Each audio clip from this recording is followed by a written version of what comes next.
आज मधुबन आना हुआ है? देखिए, मधुबन में विभिन्न गाँव में हमारा जन संपर्क का कार्यक्रम लगा हुआ था। उसी कड़ी में हम उसरी गाँव में आए हुए थे। यहाँ एक दुखद घटना हुई थी। उस घटना में संवेदना व्यक्त करने के लिए आए थे और पीड़ित परिवार से मुलाकात करके हम लोगों ने ढाढ़स बंधाने का प्रयास किया है कि ये इस घड़ी में हम सब लोग, पूरा हमारी पार्टी, हमारे कार्यकर्ता उनके परिवार के साथ खड़े हैं। एक और चीज़ लोग जानना चाहते हैं, लखनऊ से एक खबर आती है कि आपके परिवार से भी कोई शायद से भर्ती है। हाँ, हमारी दादी की तबीयत थोड़ा सीरियस है। वो इलाज चल रहा है हॉस्पिटल में और डॉक्टर के देख रेख में इलाज चल रहा है। मुझे ईश्वर पर भरोसा है कि वो जल्दी ठीक होंगी और पुनः हम लोगों के बीच में रहेंगे। तो चुनाव का क्या माहौल चल रहा है? देखिए, चुनाव का माहौल तो जनता ने फैसला कर लिया है और जनता 1 जून का इंतज़ार कर रही है कि जिस दिन 1 जून आए और हम बूथ पर जा कर के छड़ी का इतना बटन दबा दें कि पूरे घोसी लोकसभा में विकास की छड़ी हर जगह दिखाई दे और जनता का जो भावना है, जो उनके गांव की समस्या है, उनके क्षेत्र की समस्या है, उनके इलाकों की जो छोटे छोटे बुनियादी समस्या है, उन समस्याओं का निदान के लिए जनता ने मन बनाया है कि आने वाले 1 जून को छड़ी पर बटन दबाएंगे तो 5 साल के अंदर देश के प्रधानमंत्री मोदी जी की जो नीतियां हैं, जो उनकी योजनाएं हैं, हम उनके घर घर तक पहुंचाने में कामयाब होंगे। माननीय योगी आदित्यनाथ जी की नीतियों को हम घर घर पहुंचाने में कामयाब होंगे और घोसी की जनता एक विकसित घोसी की तरफ, एक डेवलपमेंट घोसी को देखने में उनके सामने नजर आएगा और उसी प्रयास के साथ हम भी सहयोग कर रहे हैं और जनता भी हमारे साथ मिलकर के सहयोग कर रही है।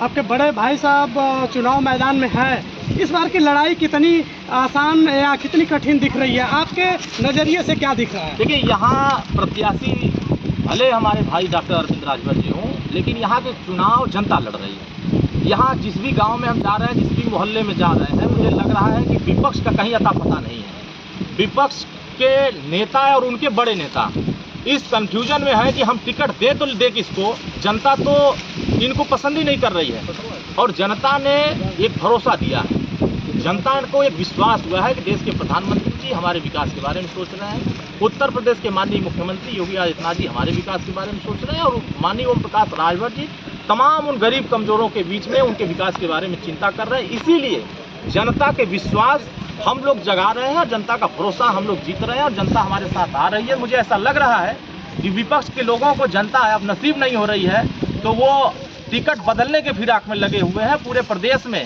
देख रहा हूं कि टिकट लोग फेंक के भाग रहे हैं, विपक्ष के टिकट पर लड़ना नहीं चाह रहे हैं। तो पार्टियां अब कंफ्यूज हो गई है कि मोदी के सामने खड़ा किसको करें।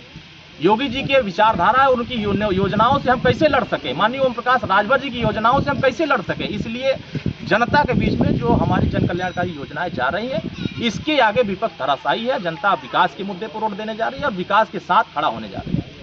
आपके पिताजी और पूर्वांचल की बात करें, ओम प्रकाश राजभर का जब नाम लेते हैं तो ये बड़ा नाम है और आपके पार्टी से सिर्फ एक ही टिकट है जो आपके बड़े भाई साहब को मिला है। तो मान सम्मान की बात है, रणनीतियाँ आप लोग बना रहे हैं, लेकिन जो विपक्ष के उम्मीदवार हैं, चाहे समाजवादी पार्टी का नाम ले लें, एक उन्हीं का चेहरा अभी तक सामने आया है, तो इनसे मुकाबला किस तरह का रहेगा घोसी में? विपक्ष तय नहीं कर पा रहा है कि किसको उम्मीदवार बनाए।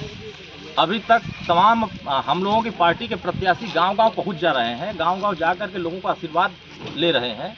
विपक्ष के नेता भी प्रत्याशी ढूंढने लगे हैं कि हमको प्रत्याशी कौन मिलेगी जिसके सामने मोदी जी के सामने लड़ाया जाए। समाजवादी पार्टी ने दे दिया, राजू राय फील्ड में उतर गए हैं। मुझे तो लग रहा है कि वो उत्तर प्रदेश के सबसे कमजोर अगर कोई उम्मीदवार होगा तो वही प्रत्याशी होंगे जिसको समाजवादी पार्टी ने उतारा है।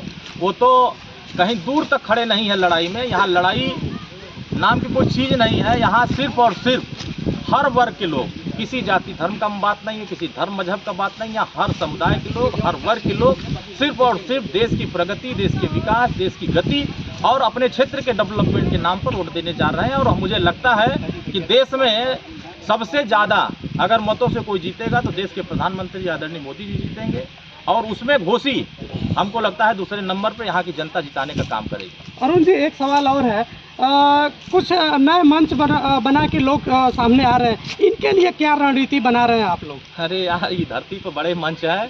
सुहेलदेव भारतीय समाज पार्टी और नरेंद्र मोदी जी से बड़ा इस मंच दुनिया में कोई मंच नहीं है। विश्व के लोग कह रहे हैं, विश्व में डंका बज रहा है, डेवलपमेंट का डंका बज रहा है। आज बताओ, उत्तर प्रदेश में एक भी दंगा नहीं हो रहा है।